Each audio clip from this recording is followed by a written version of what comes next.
So the important thing is that we have studied the pattern. Pattern हम सब ने पढ़ लिया, हमने देख लिया पैटर्न का every possibility we have studied. Pattern का मटेरियल हमने देख लिया, कौन कौन सा मटेरियल हो सकता है उसके अंदर, ठीक है। जस्ट कहाँ से पैटर्न का मटेरियल हमने देख लिया, पैटर्न के टाइप्स हमने पढ़ लिए। Next important term is the, उस पैटर्न से जो आपने मोल्ड बनाना है वो मोल्ड कहाँ बनेगा, इन सम मोल्डिंग मटेरियल। फिर आपको मोल्डिंग मटेरियल देखना पड़ेगा, and that moulding material in case of sand casting, sand casting के अंदर वो जो मोल्डिंग मटेरियल है that is or moulding sand, that is or moulding sand. Okay, तो मोल्डिंग सैंड हमने देखना है। अब moulding sand is not a simple concept. This molding sand includes three major constituents. First is sand, second is clay, and third is water. In addition to these three, this may also have additives. एक चीज तो ये याद रखनी है कि जो आप मोल्डिंग सैंड यूज करते हैं मोल्ड बनाने के लिए उसके अंदर क्या क्या मिला होता है। So these are the basic elements in a moulding sand. ये चार चीजें होनी जरूरी है, फोर्थ वन इज ऑप्शनल, ठीक है। नेक्स्ट, इन इन एलिमेंट्स के अलावा इंपॉर्टेंट चीज है, ए तो हो गया element, composition, that is also very important. Composition mean amount, कौन सी चीज कितने कितने अमाउंट में डालनी है। It is nearly 70 to 85%, it is nearly 10 to 20%, it is nearly 2 to 6%, and 1% are the additives. Okay, so when you add these elements, अच्छा sand का हमने कल देखे थे, sand could be of three types, sand could be of three types, है ना। Sand में example क्या क्या थे, सिलिका, सिलिका हो सकता है, जिरकॉन सैंड हो सकता है, और ऑलिवन सैंड हो सकता है। क्ले के भी कैलोनाइट्स था, बेंटोनाइट, ये दो टाइप के क्ले भी होते हैं, हो सकते हैं। Okay, so the sand which has the moulding sand, मैं स्टेटमेंट लिख रहा हूं, the moulding sand which has elements in the ratio given above,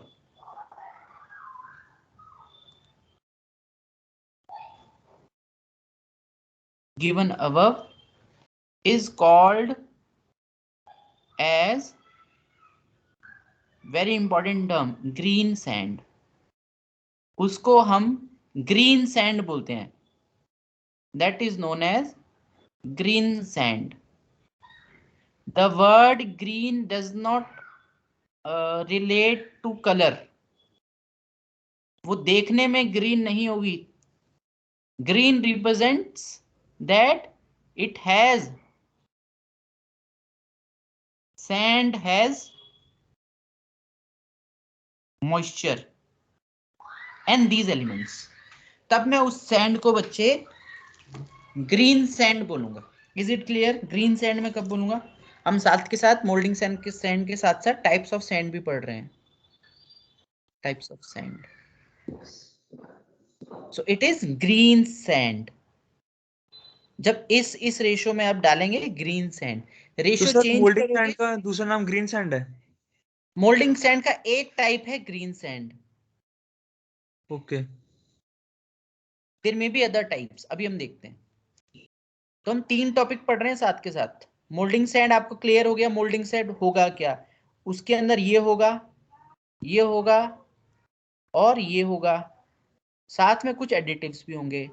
अगर ये सब इस रेशो में है जो मैंने यहाँ पे लिखा है, तब मैं उस सैंड को बोल दूंगा ग्रीन सैंड। क्लियर हो गया? ठीक है, साथ के साथ हम पढ़ रहे हैं types of sand and types of mould also. Okay, तो जो मोल्ड आप ग्रीन सैंड से बनाएंगे उस मोल्ड को I will call as the green sand mould. उस सैंड को मैं बोलूंगा ग्रीन सैंड मोल्ड। ठीक है जी। अब थोड़ा सा डिटेल पे आते हैं। सिलिका, एक हमने लिया है बच्चे सिलिका। अब देखेंगे बहुत ध्यान से silica. Let these are the particles of silica, zircon, olivine, कोई भी सैंड के ये पार्टिकल्स हैं। It is the, these are the grains और particles of sand, particular sand जो आप कंसिडर कर रहे हैं। अब काम भी तो देखना है ना हमने। So these are silica particles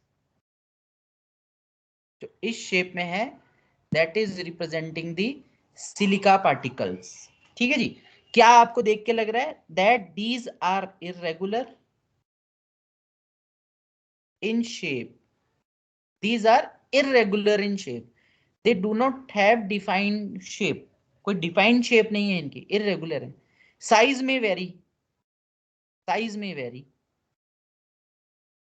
छोटे छोटे भी हो सकते हैं और कहीं कहीं ये बड़े बड़े भी हो सकते हैं। साइज वेरी कर सकता है, साइज की दिक्कत नहीं है। ओके, तो जो छोटे ग्रेन्स होते हैं उनको मैं बोलता हूं फाइन, और जो बड़े ग्रेन्स होते हैं उनको मैं बोलता हूं कोर्स। तो अगर सैंड में बड़े बड़े ग्रेन्स है तो मैं बोलूंगा वो कोर्स है सैंड, और छोटे छोटे ग्रेन्स है मैं बोलूंगा फाइन है सैंड।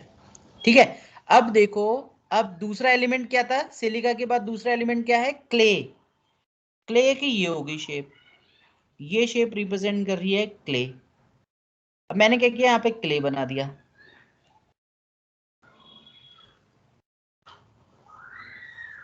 ठीक है जी। अब देखिए पहले सिलिका एक बार थोड़ा सा और डिस्कस कर लेते हैं।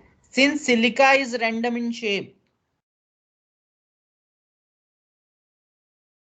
रैंडम इन शेप, तो आप बच्चे इसको जब क्लोजली पैक कर देंगे, still however closely packed they are, still there will be some areas जहां से कोई भी गैस इजिली बाहर निकल सकती है। ओके, तो silica structure has voids in it, pores, pores in it। Clear? अगर सिलिका का शेप डिफाइंड होता ना बच्चे की, रेक्टेंगुलर होता है भाई सिलिका, अगर रेक्टेंगुलर होता तब क्या होता? अगर रेक्टेंगुलर होता तो ऐसे रेक्टेंगल, छोटे छोटे रेक्टेंगल जुड़े हुए होते, ऐसे होता ना अगर डिफाइंड होता शेप, तो कहीं से भी वॉइड नहीं मिलता आपको। But since the shape of the sand is irregular, तो आपको वॉइड्स मिलेंगे जहां से कोई भी गैस एस्केप कर सकती है। ये पॉइंट क्लियर है सबको? यस और no? Yes sir. Okay ji.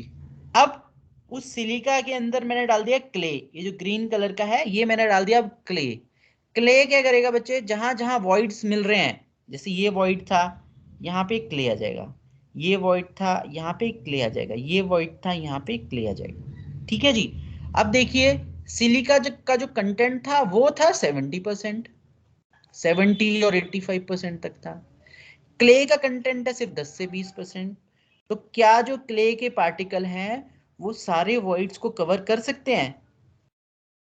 Okay, can they occupy the voids, voids present in the silica sand, all the voids present in the silica sand? ऐसा हो सकता है क्या? सोचो। No sir. नहीं हो सकता ना? जोर से बोलो। नो नो हाँ, सर। नहीं हो सकता।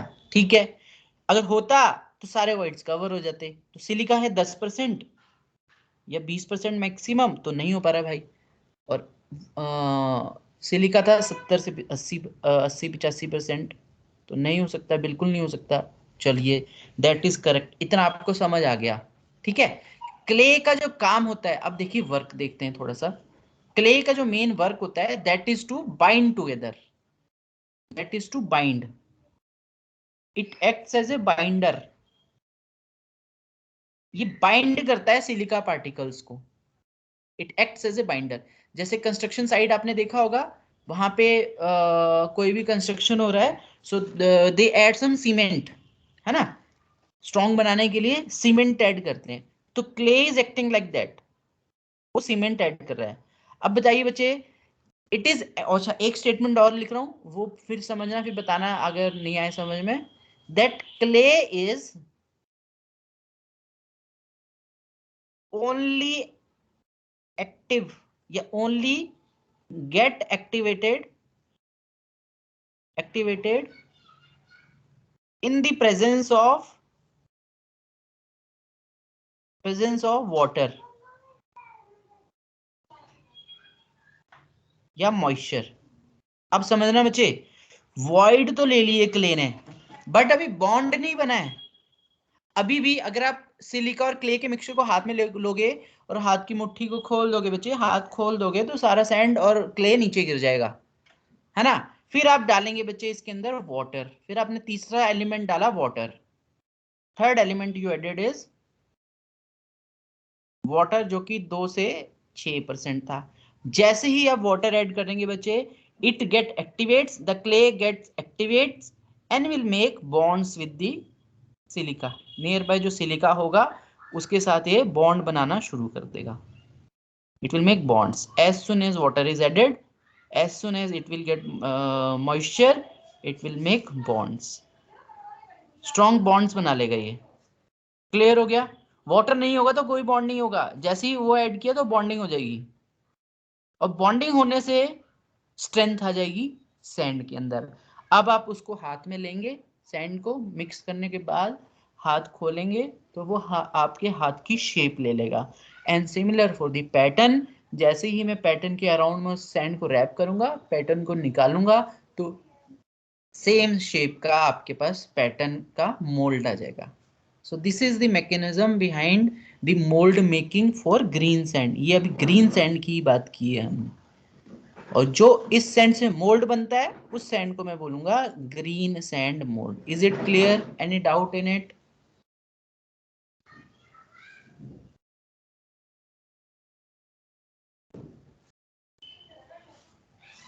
Is it clear? Yes sir. Yes, sir. कोई डाउट है तो बच्चे आस्क। अब मैं आपसे क्वेश्चन पूछने वाला हूं, क्वेश्चन नंबर 1। सर एक डाउट था। हाँ पूछो। सर जो एडिटिव्स है उसमें क्या चीजें आती है मतलब? एडिटिव्स अभी हमने डाले नहीं है, उसका रोल हम बाद में डिस्कस करेंगे। Okay sir. 1% है ना, डालते हैं वो भी, पर अभी आपको थोड़ा सा ना रिलेट नहीं कर पाओगे, तो जब रिलेट करेंगे हम तभी उसको पढ़ेंगे। नेक्स्ट क्लास, या आज टाइम बचेगा तो आज ही हो जाएगा, नहीं तो नेक्स्ट में डिस्कस करेंगे उसको। अभी सिर्फ ये तीनों देखो कि काम किस तरीके से हो रहा है, क्ले कैसे काम कर रहा है, बाइंडर कैसे काम कर रहा है, वाटर कैसे काम कर रहा है, ठीक है ना। अब देखिए, अब क्वेश्चन है पहला, ये पहला पॉइंट है, जैसे ही बच्चे आपने वाटर ऐड किया तो क्या सैंड के अंदर एक प्रॉपर्टी नहीं आ गई जिसको हम बोलेंगे फ्लोएबिलिटी। पहले पाउडर था, जैसे ही आपने वाटर ऐड किया ना, now it can flow easily, flow कर सकता है ना इजिली, तो water adds flowability to sand. ये सैंड की प्रॉपर्टी है जो मैं ऑरेंज कलर से लिख रहा हूं। क्लियर? मतलब क्या है फ्लोएबिलिटी से? ये मोल्डिंग बॉक्स था बच्चे, this is the moulding box. यहां पे नीचे आपने रखा था pattern, you put the pattern here, ये पैटर्न था। देन आपने सैंड लिया, और सैंड को ऐसे पूरा फिल कर देते थे ऊपर तक, अगर आपको याद हो तो, लेयर बाय लेयर करते करते ऊपर तक आ गए थे।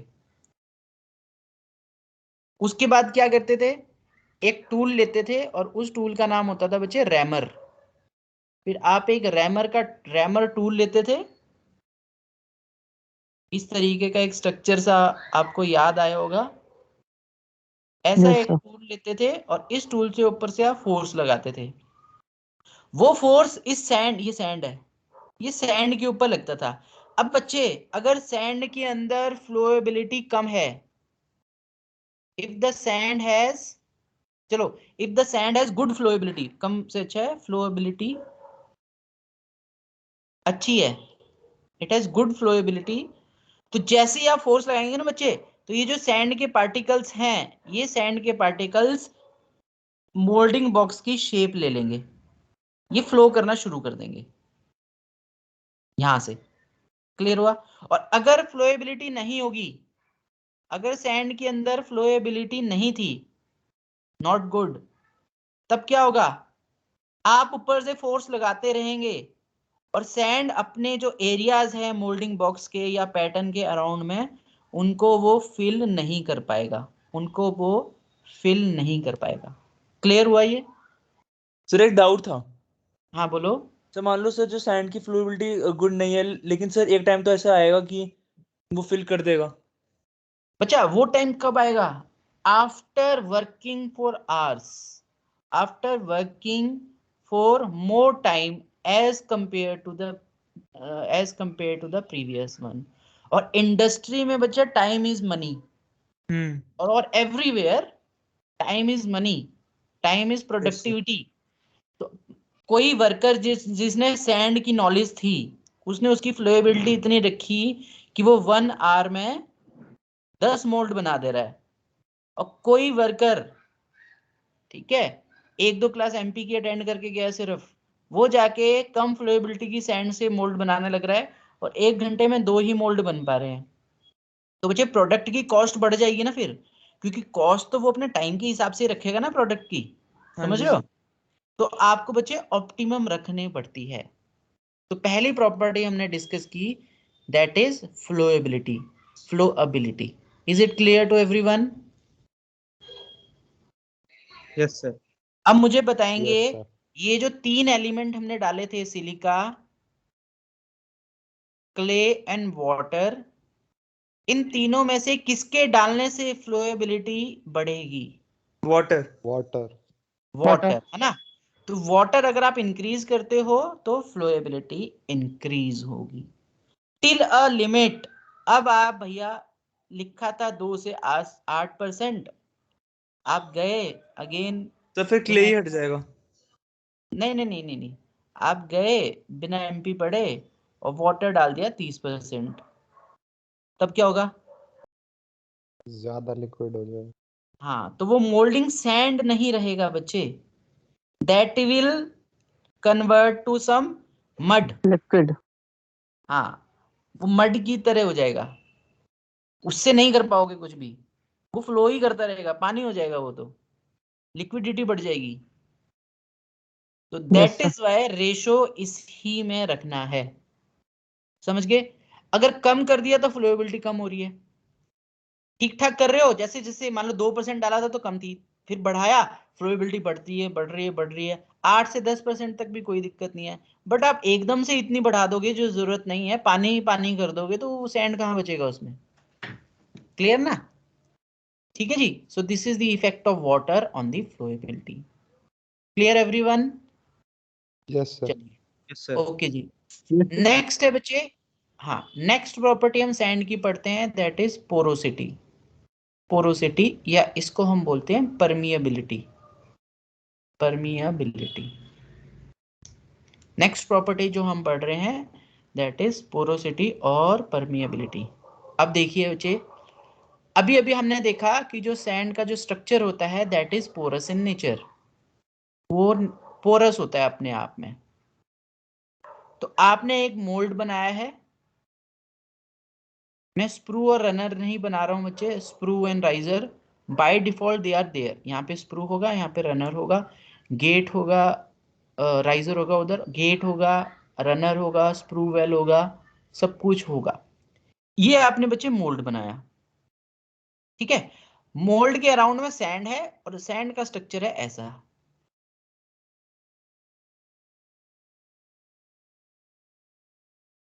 पोरस है ना,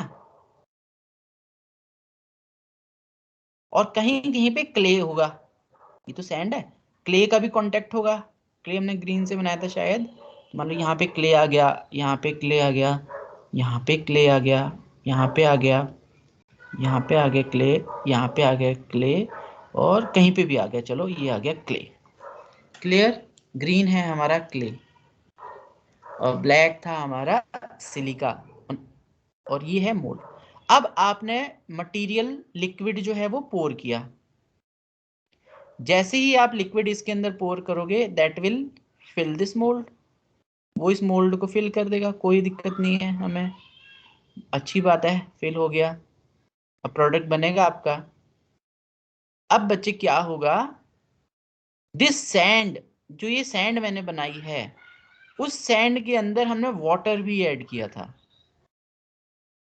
तो जैसे ही ये high temperature liquid, high temperature liquid या metal contacts with sand, with molding sand, क्या होगा बच्चे, जो भी मॉइस्चर होगा इस लेयर में, जो मेटल के कांटेक्ट में है या उसके एडजेसेंट लेयर्स में जो भी मॉइस्चर होगा, दैट विल गेट, क्या होगा उसका, Evaporate. वेपराइज, वो गैस में कन्वर्ट हो जाएगा। क्योंकि टेम्परेचर तो हाई है ना, एल्यूमिनियम भी डाला है तो 750 डिग्री होगा, 800 डिग्री होगा, और ये तो वाटर ही तो है, 100 डिग्री से तो बहुत ऊपर है ना ये, तो वो गैस बन जाएगा।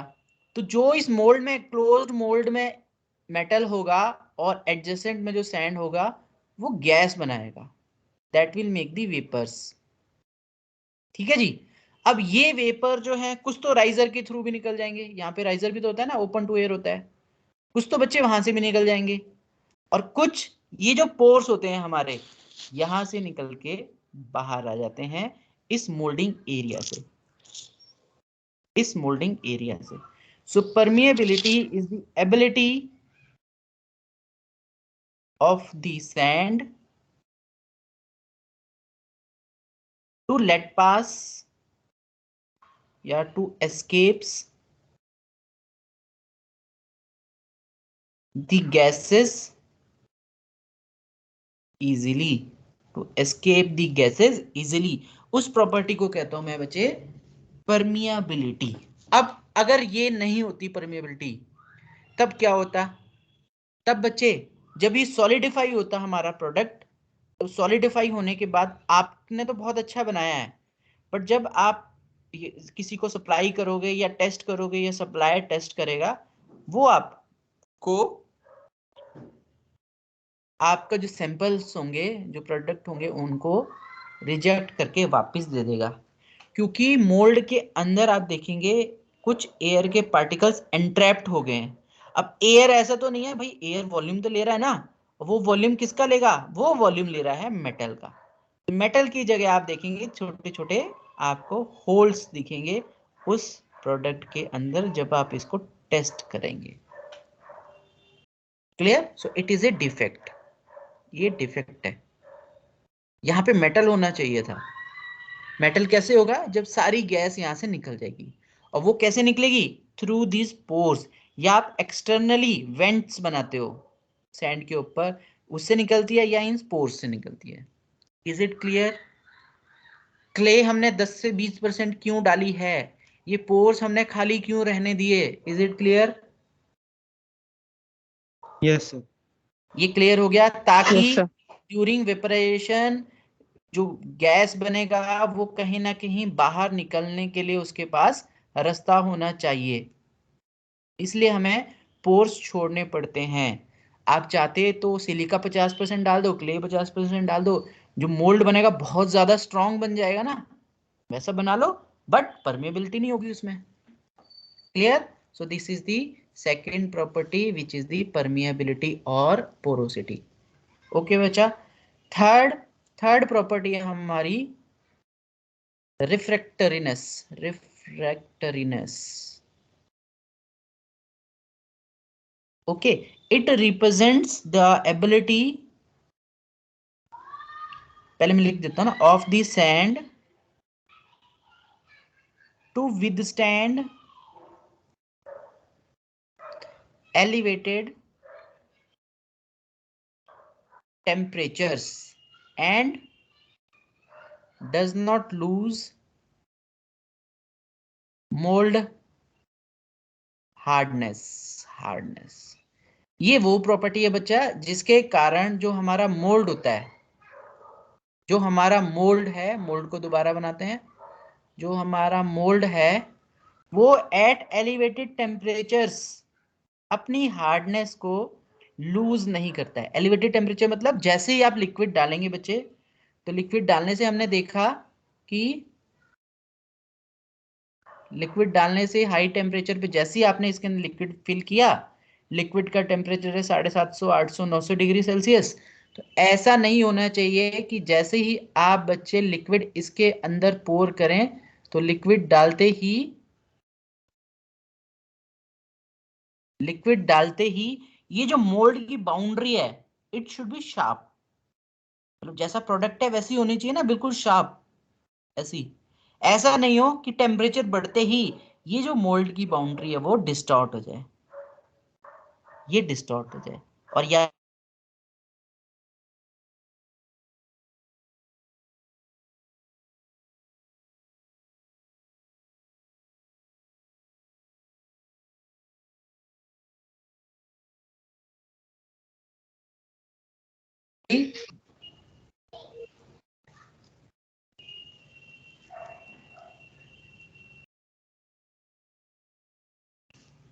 am I live?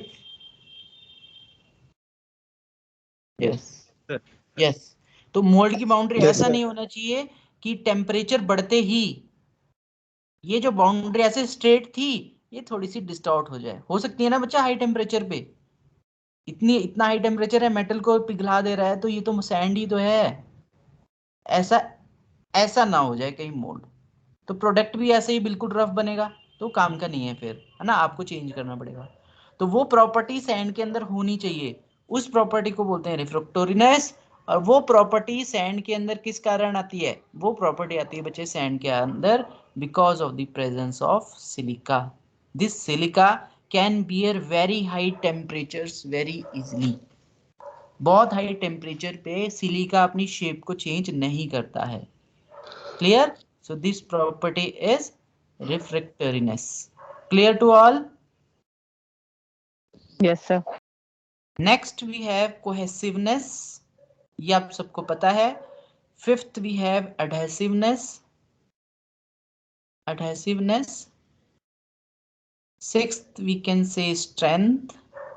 अब cohesiveness कहाँ है? It is between the sand and sand particles. तो यहाँ पे मोल्ड बनाने में जो सैंड यूज हुआ है, इनके बीच का जो फोर्स है उसको हम बोलते हैं बच्चे कोहेसिवनेस। और एडहेसिवनेस कहाँ आएगी? Between the sand and moulding box, या सैंड एंड जो पैटर्न था यहाँ पे जिससे ये बना है शुरू में, उनके बीच की जो फोर्स है, मतलब between sand and pattern and also between sand and a molding box, that defines this adhesiveness. तो cohesiveness भी होनी चाहिए कि सैंड आपस में अच्छी फोर्स से पकड़ के रखें, अदरवाइज वो मोल्डिंग बॉक्स से निकल जाएंगे। और एडहेसिवनेस भी होनी चाहिए। क्लियर ना? स्ट्रेंथ हमें पता ही है, स्ट्रेंथ किससे आई है? क्ले से। क्ले के इंक्रीज करने से जो स्ट्रेंथ है हमारे मोल्ड की, जिससे वो टूटेगा नहीं, वो बढ़ जाती है। सो this is the sixth property, and the last property is collapsibility. ये क्या है? बिलिटी। collapsibility ये क्या है बच्चा? आफ्टर द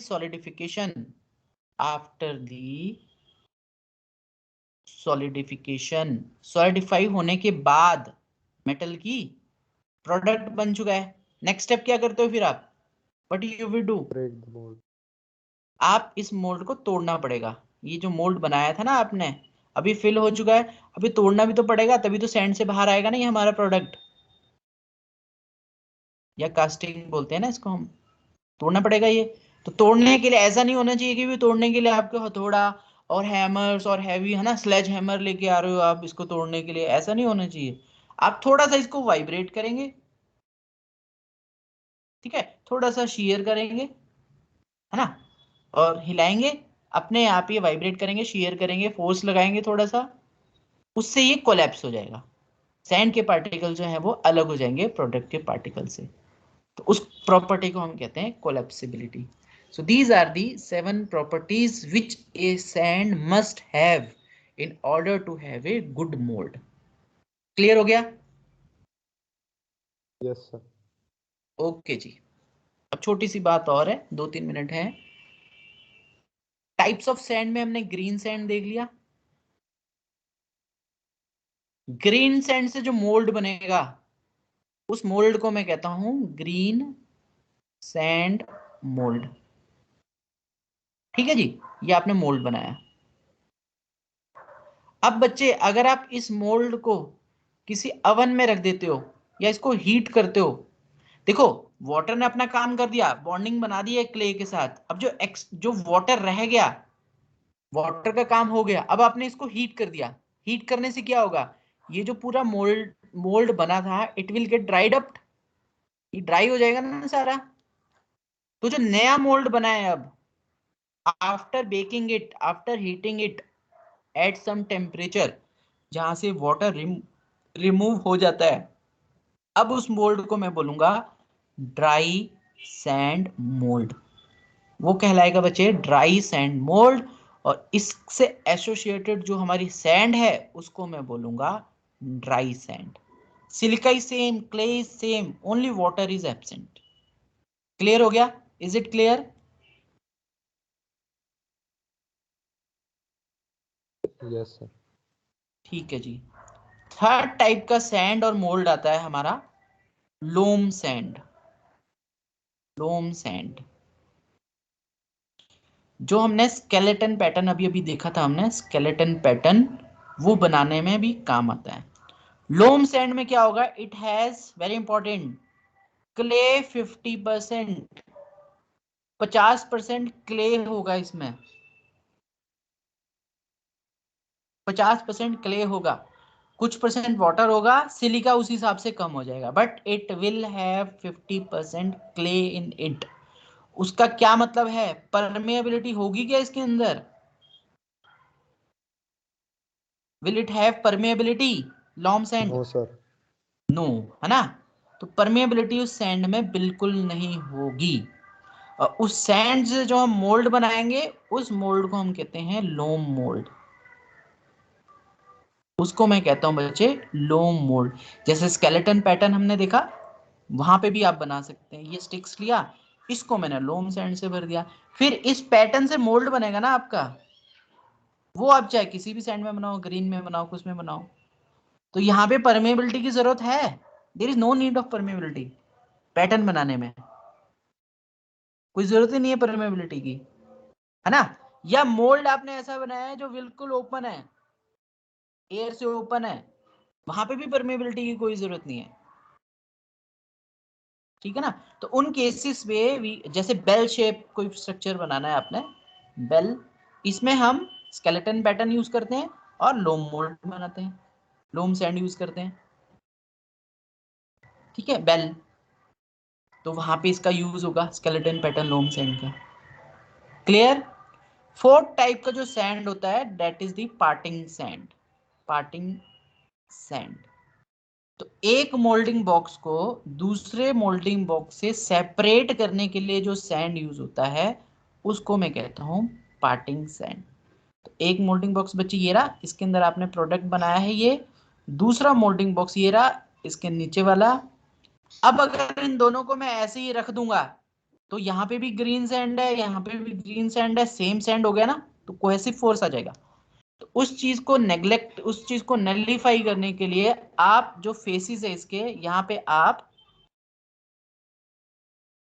थोड़ी थोड़ी पार्टिंग सैंड स्प्रिंकल कर देते हैं. अगर आपको याद हो जो वीडियो में व्हाइट कलर की सैंड थी, व्हाइटिश सी, वो हमने स्प्रिंकल की थी before putting the second moulding box.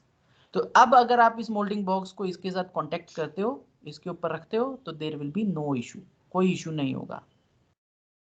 Clear? चिपकेंगे नहीं. जब आप इसको उठाएंगे गेट काटने के लिए, है ना, रनर काटने के लिए, so there will not be any issue, वो स्टिक नहीं करेंगे. This is parting sand.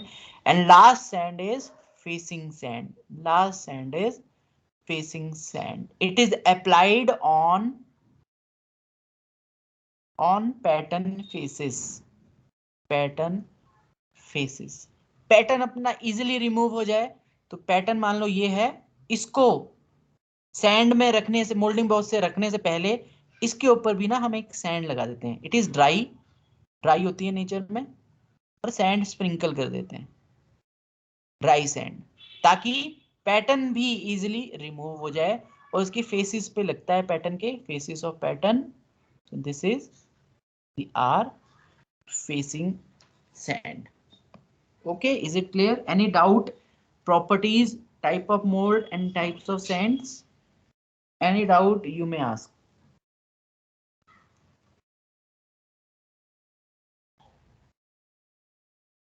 कोई डाउट है बच्चे?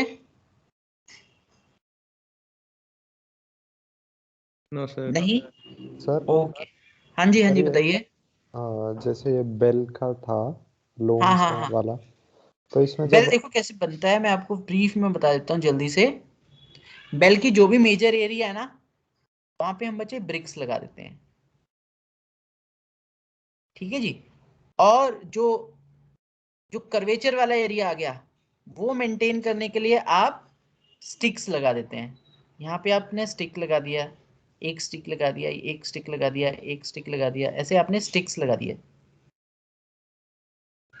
ठीक है जी। फिर आप लोम सैंड लेते हैं, फिर आप लोम सैंड लोगे और इन स्टिक्स के ऊपर आप लोम सैंड लगा दोगे। यहाँ पे पूरे में आप लोम सैंड कर दोगे,